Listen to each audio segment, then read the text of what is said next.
Welcome to Democracy Now!, democracynow.org, the War and Peace Report. I'm Amy Goodman.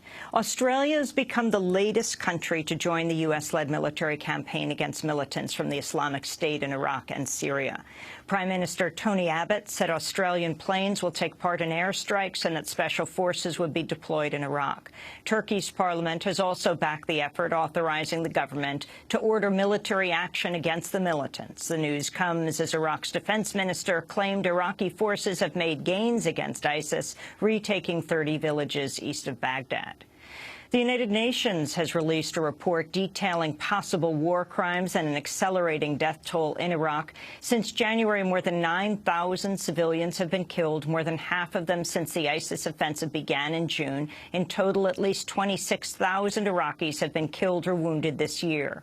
Rupert Colville, spokesperson for the UN High Commissioner for Human Rights, unveiled the report's findings. This is really a devastating report. It covers just 9 weeks and such a huge array of appalling human rights abuses, mostly by ISIL. These include rape, they include murder, summary executions, sometimes of very large numbers of people, abductions, recruitment of children, making children into fighters, destruction of mosques, of churches, other religious buildings. It's a really devastating litany of horrendous abuses affecting many, many thousands of people. While the UN report focused on ISIS militants, it also found Iraqi government airstrikes had caused significant civilian deaths, striking villages, hospitals, and a school in violation of international law. A U.S. Marine believed to have been lost at sea has become the first reported U.S. military casualty of the campaign against ISIS. The Marine and a colleague who survived both ejected from their aircraft after it briefly lost power over the Persian Gulf. Pro-democracy leaders in Hong Kong have agreed to talks with the city's top leader after days of mass protest. Leung Chun-ying has refused to step down despite vows by protesters to remain in the streets and occupy government buildings unless he does so. The protests erupted over China's plan to select candidates in Hong Kong's 2017 elections. Authorities are assessing 100 people who may have had contact with the first Ebola patient diagnosed in the United States. The partner of Thomas Eric Duncan, meanwhile, says she and 3 other family members have been quarantined in the apartment where Duncan was staying under threat of criminal charges if they leave. But the sheets and dirty towels used by Duncan remain inside the apartment, too, as authorities struggle to find a company willing and able to safely take them. Duncan was sent home from a Dallas hospital last week despite telling a nurse he'd been to Liberia.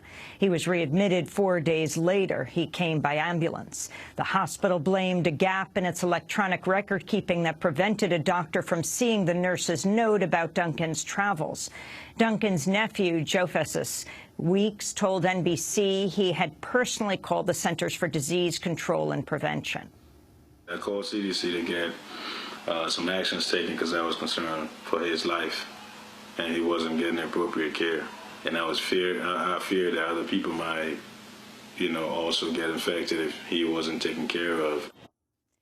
In Liberia, a freelance camera person who worked for NBC News has become the 4th American diagnosed with Ebola. Ashoka Mukpo will be flown to the United States for treatment. A federal appeals court has allowed Texas to immediately begin enforcing a sweeping anti-choice law, effectively gutting access to abortion overnight. 13 of the state's remaining abortion clinics have been forced to close, leaving Texas the second largest state with just 8 abortion facilities, all of them in 4 metropolitan areas. Nearly 1 million Texas women will now have to travel a minimum of 300 miles round trip to access abortion. The provision, which went into effect following Thursday's court ruling, requires all abortion clinics to meet hospital-style building requirements, reversing the order of a lower court judge who found the restrictions posed an undue burden. The lower judge had also allowed 2 clinics in Texas's isolated Rio Grande Valley to reopen after they and many other facilities in Texas were forced to close under a separate provision requiring hospital admitting privileges. But the Fifth Circuit Court of Appeals also reversed that decision, shuttering the 2 clinics and leaving no abortion facilities west or south of San Antonio.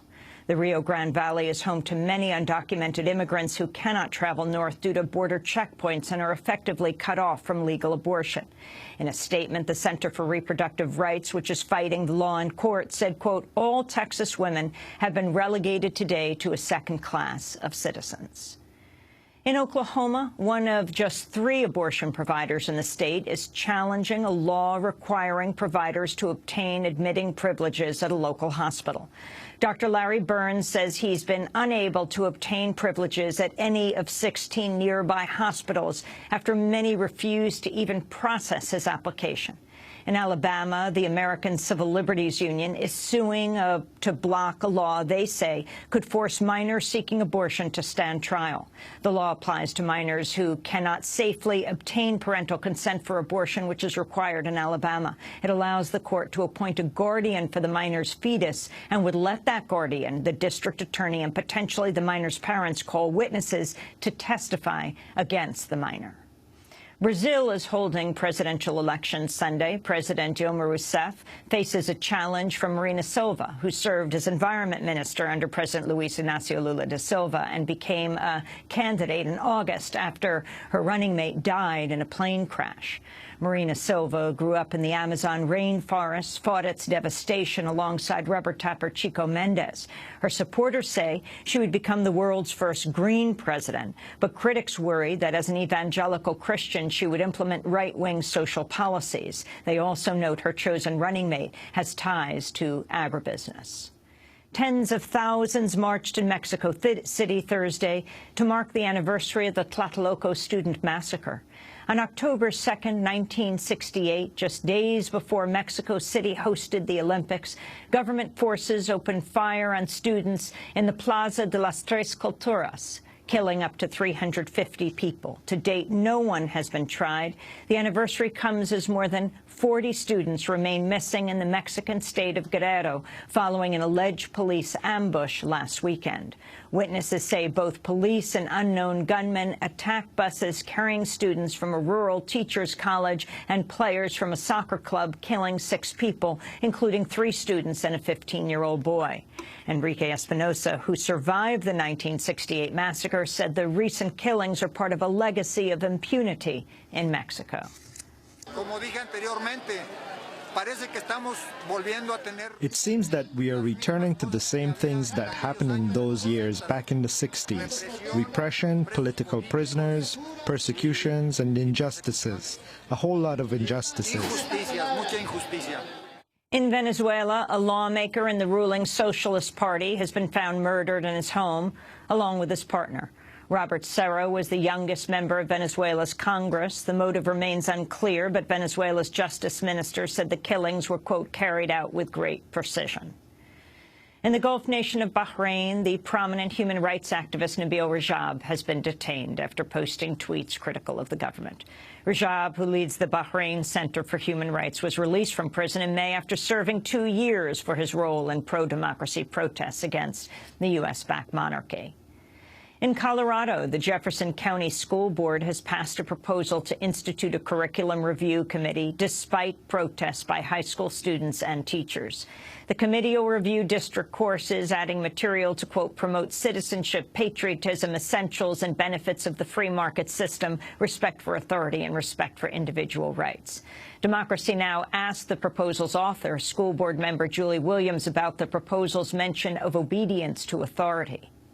You know, I took those lines out of the National Republican resolution as well as Texas because I thought that it was misunderstood.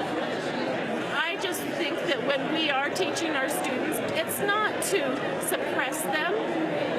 I want to teach them that our country is a great place to live. J.P. Morgan Chase has disclosed one of the largest corporate data breaches in U.S. history. While the hack had been previously disclosed, prior estimates said only about 1 million accounts had been impacted. Now the bank says 76 million household accounts and 7 million small business accounts were compromised as hackers penetrated deep into its systems, gathering customers' names and contact information. The hack went undetected for 2 months. Thousands took to the streets to protest austerity and unemployment as the leaders of the European Central Bank met in Naples, Italy. Police fired tear gas and water cannons at demonstrators, while bank leaders voted to keep interest rates at a record low and announced plans to begin buying private sector assets later this month. In Missouri, the St. Louis County prosecutor is investigating a possible leak by the grand jury, considering whether to indict police officer Darren Wilson for the fatal shooting of Michael Brown. A tweet posted to the account of Susan Nichols read, quote, "I know someone sitting on the grand jury. There isn't enough at this point to warrant an arrest," she wrote. Grand jury deliberations are supposed to be secret. Nichols has claimed her account was hacked.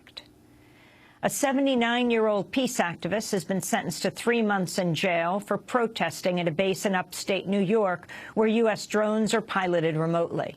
Jack Gilroy is among several activists to face trial in DeWitt Town Court for protesting at Hancock Air Base. He spoke before his sentencing on Wednesday.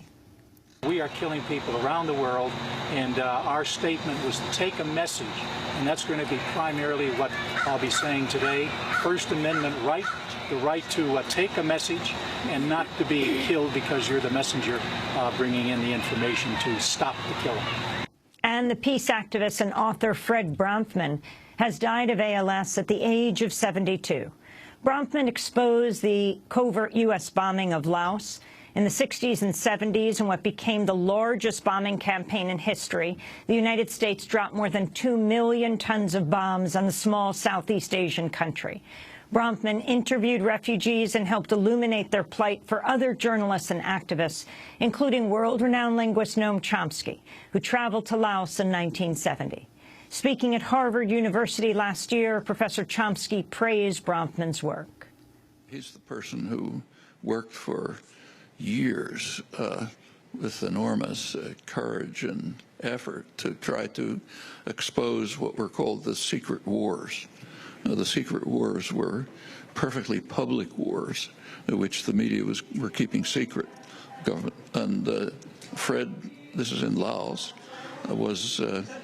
he finally did succeed in breaking through, and tremendous exposure of huge wars that were going on.